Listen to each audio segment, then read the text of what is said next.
Muy bien, y en la mañana de Borrador Definitivo nos damos lujo, siempre nos damos lujo, pero hoy un lujo en especial, ¿eh? Tenemos a Pablo Pozzi, que es profesor jubilado, profesor consulto de la UBA, investigador social, ha dedicado su vida al estudio, entre otras cosas, del movimiento obrero argentino y estadounidense. Ha escrito infinidad de libros: La oposición obrera a la dictadura, Los setentistas de izquierda y clase obrera, La guerrilla marxista, entre tantos otros títulos. Y hoy lo llamamos y con mucha gentileza accedió a esta nota para hablar del 1 de mayo, que se nos aproxima el próximo lunes. Pablo, un gustazo y desde ya un agradecimiento enorme por pasar esta mañana por nuestro programa. No, el gusto es mío. Sobre todo eso de que me traten de que soy un lujo, ya me inflaron el ego de lo lindo. Bien, bien. A ver, dale, charlemos un poco el 1 de mayo y charlemos el 1 de mayo desde el hoy. Si no, siempre nos repetimos diciendo las mismas cosas. Que ha quedado como un hecho casi de novela, casi que no, a tanto repetirlo parece ser ya una historia de ficción. Y si uno lo compara con la actualidad, verdaderamente parece que eso no hubiera ocurrido.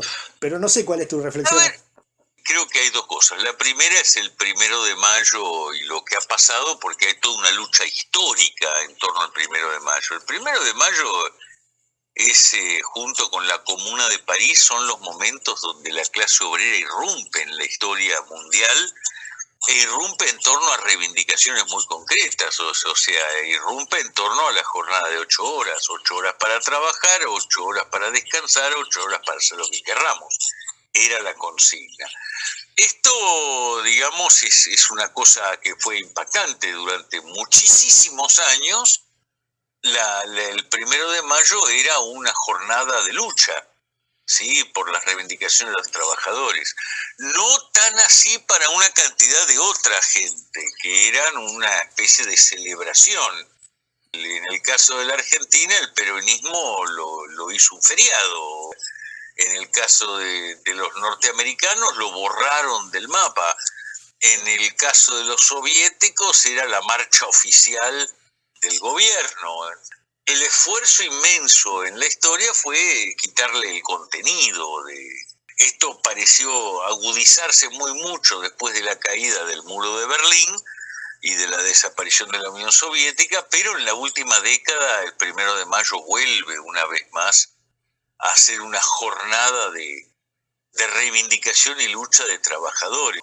Hay cosas notables, o sea, el año pasado, el 1 de mayo, la Plaza Roja de Moscú se llenó de banderas rojas, y no exactamente gracias a Putin.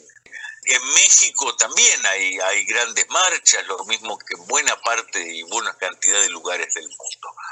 Esa entonces es una cuestión donde, muy a pesar de los sectores dominantes e inclusive de los burócratas sindicales, que ¿no te parece notable que los sindicatos hayan convertido en países como el nuestro al 1 de mayo, no en la jornada donde salen y demandan las cosas que necesita el trabajador, sino simplemente en un feriado? Es una barbaridad eso. Yo estaba viendo en estos días que, por ejemplo, la CGT, no sé si habrá desistido o qué habrá pasado, pero estaba llamando a conmemorar este 1 de mayo, invitando a un dirigente de la burguesía argentina, como es el ministro de Economía.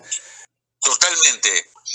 Ahora, esto lo que refleja son un par de cosas distintas. La primera es un cambio en términos del sindicalismo, no solo argentino, sino en muchísimos lugares del mundo, donde, a ver, el dirigente sindical es el que representa a los trabajadores, expresa sus intereses y lleva adelante sus demandas y reivindicaciones en lo que es un organismo sobre todo defensivo como es el sindicato.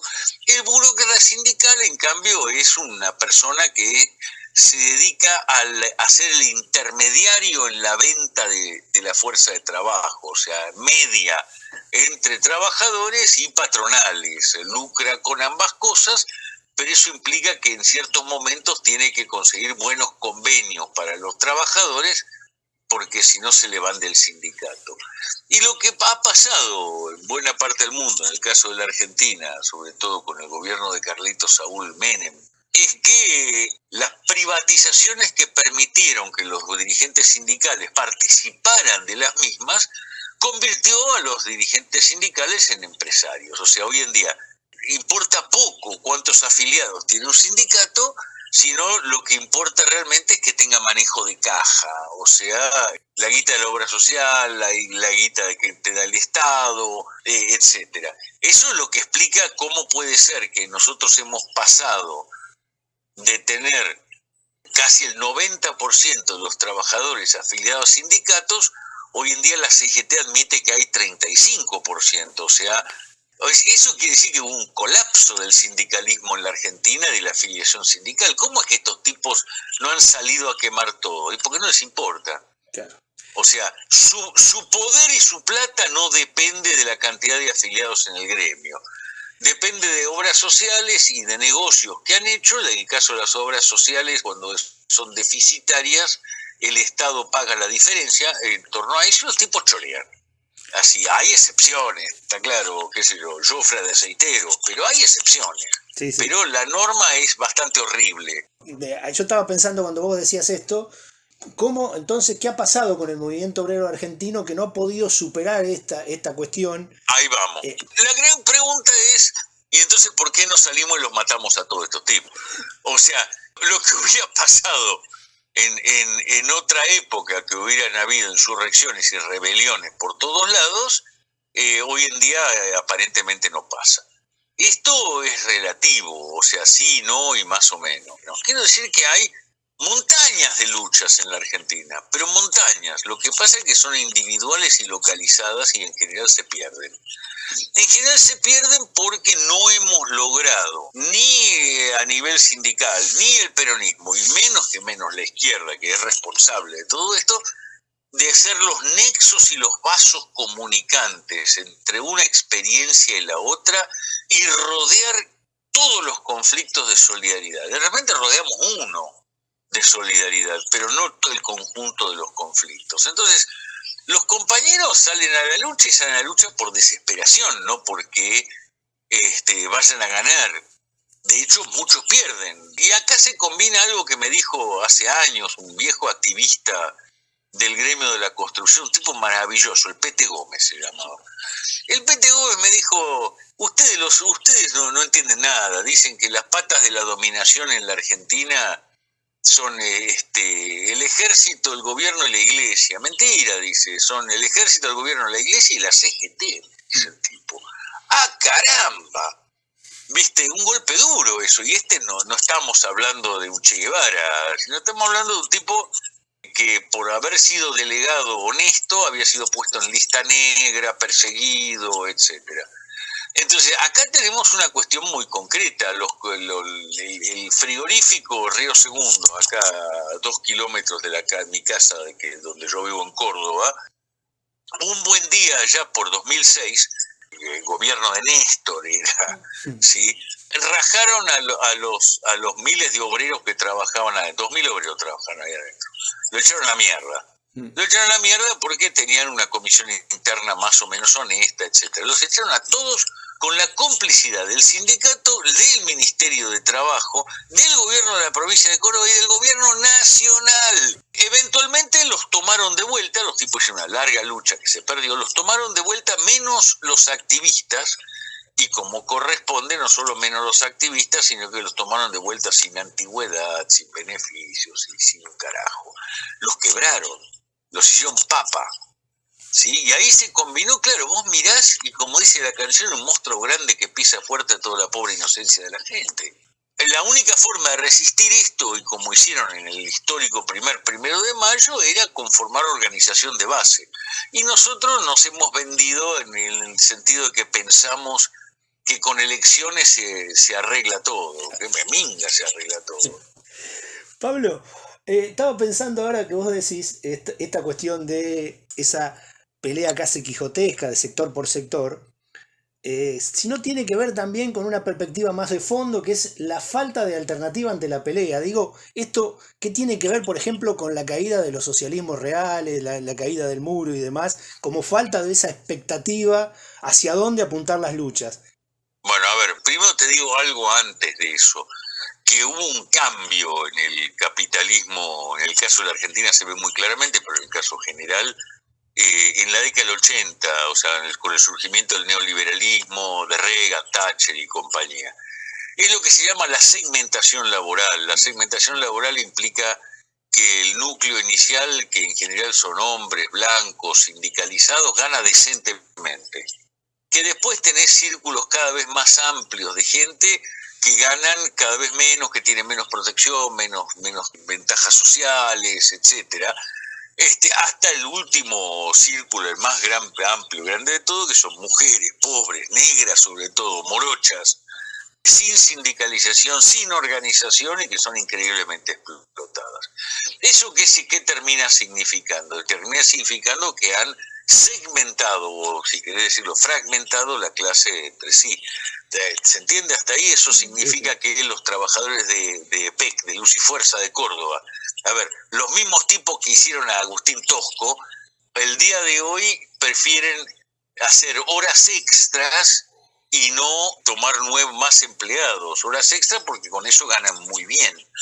¿Sí? Y es una barbaridad, se están sobreexplotando a cambio de unos mangos, una cosa de locos. Esto ha generado una división. La otra cuestión que va junto con esa división y que ayudó a la segmentación es que en 1965-70 lo que tenías en la Argentina eran grandes parques industriales, la zona de Ferreira, zona norte de Buenos Aires, etcétera. Hoy en día lo que tenés en cuanto pueblito hay en el interior de argentino hay una fábrica. Entonces las fábricas no son más rurales solamente, sino que hay una repartija de clase obrera a través de todo el país, y esto genera una cantidad de problemas. Los tipos que están en Zanela, en Las Varillas, haciendo motos, cuando tienen un conflicto nadie se da cuenta. Los tipos que están en Tío Pugio, en Saputo, haciendo quesos y cosas por el estilo, tampoco nadie se da cuenta. Esto tiene mucho que ver con la falta de propuestas, de alternativas ofrecidas. Primero porque hoy en día todos somos neoliberales. A ver, yo no, pero bueno, la vasta mayoría de los sectores políticos, para no decir todos, son neoliberales. ¿Cómo sabemos eso? Porque todos están planteando arreglar alguna cosita, no están planteando problemas de fondo. A ver, el problema de la pobreza es, ¿vamos a pagar subsidios, sí o no? No, lo que tenemos que generar es trabajo, la puta que lo parió. ¿Cómo que subsidios? Nosotros que hubiéramos rechazado eso en la noche de los tiempos, hoy en día aceptamos el subsidio como algo que está bien. La izquierda al mismo tiempo planteaba consignas tipo que un diputado gane lo que gane una maestra. ¿Están locos? ¿Qué le pasó? Eso no es una reivindicación de izquierda. ¿Desde cuándo la izquierda plantea que tenemos que ganar menos? ¡Tenemos que ganar más! O sea, la consigna debe ser que una maestra gane lo que gana un diputado, no al revés. Están locos, ¿viste? Y no la ven, yo lo he charlado, no la ven. Lo mismo cuestiones de organización. El FI tendría que estar organizando de base, no peleando elecciones y disputando quién va a ser diputado, si sí o si no, y qué sé yo y qué sé cuánto. Lo mismo el peronismo. ¿Dónde está John William Cook hoy? Sí, o sea, lo tenemos a Grabois planteando barbaridades. Por ejemplo, Grabois dice, el problema es la reforma agraria, que sos un genio, Grabois, bárbaro. Excepto reforma agraria, ¿qué, cómo, cuándo y dónde? ¿Cuánta de la gente que vive en Buenos Aires, si haces una reforma agraria y generás un montón de granjas, digamos, de 100 hectáreas, cuántos los que viven en Buenos Aires se van a volver al campo a trabajar? Trabajar en el campo es durísimo. Pero además hace falta capital, tenés que tener maquinaria. Durante 2, 3, 4, 5 años el campo no rinde. Cambios de tiempo, te cagás de hambre. Digo, a veces se olvidan eso. Dejá de lado ese tipo de cosas. Desestructuraste el campo, desestructuraste la exportación agraria. En un país donde si no tenés dólares no importás ni un corchito, importás, ni siquiera las tapitas de las botellas de Priti. Acá hay que preguntarse cómo arreglamos la Argentina. Entonces, la falta de propuestas, ¿qué es lo que significa? Significa que los trabajadores van y buscan a Milei.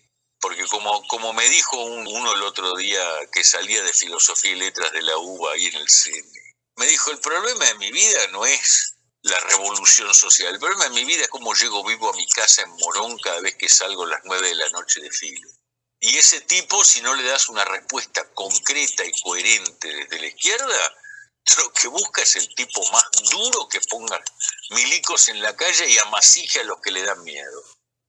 A ver, es un panorama que asusta un poco, pero creo que Marx dijo que ningún ser humano se plantea preguntas sin que eventualmente las pueda resolver. Nosotros nos planteamos preguntas el día de hoy y vamos a encontrarle respuestas. Las respuestas las encontraremos en la lucha, las encontraremos discutiendo entre todos nosotros, aprendiendo algo que es fundamental. Tenemos que poder dialogar. Y en el diálogo encontraremos respuestas, y compartir experiencias, hacer cosas. Y la estamos haciendo, no creas que no. Acá estoy, por ejemplo. Bueno, acá estamos en todo caso. Pero antes de despedir, hay algo que discutimos, que tocamos mucho, de oído bastante aquí en el programa, que es ese proceso de sindicalización que se dio en los Estados Unidos, algo que es bastante raro, por cierto. Sí. ¿Qué opinas vos sobre eso? Sí, que no les creo. A ver, vamos a hablar claro. Están hablando de los conflictos de Amazon, sí, por ejemplo, donde se ganó un conflicto. A ver, fueron 7 las fábricas que trataron de sindicalizarse, 6 no lo lograron. Pero además estás hablando de 2.000 tipos. Amazon tiene 50.000 empleados. Digo, qué bueno que los muchachos lucharon, qué bueno que lograron hacer un pequeñísimo avance, ¿sí?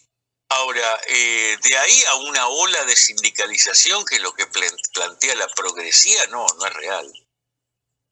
La vasta mayoría de los conflictos por la sindicalización en Estados Unidos se han perdido. El amperímetro de tasa de sindicalización en Estados Unidos no se ha modificado sustancialmente. Estás hablando, incluyendo estatales que tienen sindicalización obligatoria en zonas como el estado de Nueva York, estás hablando del 10%. Obreros industriales, el 6% están sindicalizados.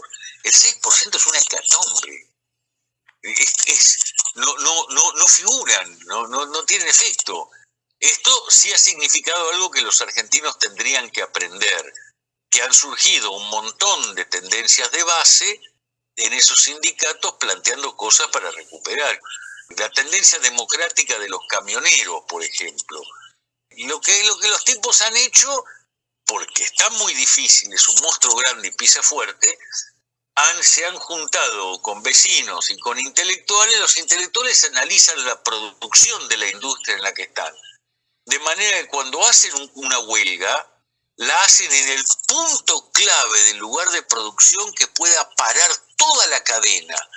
Eso eleva la posibilidad de triunfos sindicales cuando haces un conflicto. Pero tenés que planificarlo bien. Lo mismo lograr apoyo de los vecinos, la mamá, los papás, los hijos, las parejas, el vecindario en general. Tenés que publicitar el problema, tenés que dar una campaña fuerte. Nosotros hacemos conflictos casi a la Bartola el día de hoy. Y por lo tanto tenemos muchas chances de perder. Lamentablemente. Nos gustaría en otro momento, y abusando de tu generosidad, charlar justamente de esta cuestión del movimiento obrero estadounidense, yanqui. ¿Cómo no? Que es ese monstruo dormido, más o menos dormido, que tiene una historia muy rica y que a veces no la conocemos a fondo, y sabemos que vos sos uno de los especialistas en eso. A ver, primero de todo, cuando quieran. Los que estamos jubilados tenemos tiempo al cohete. Bueno, Pablo. Un gran abrazo. Un abrazo y muchísimas gracias por estar con nosotros en esta mañana. Dale, chao.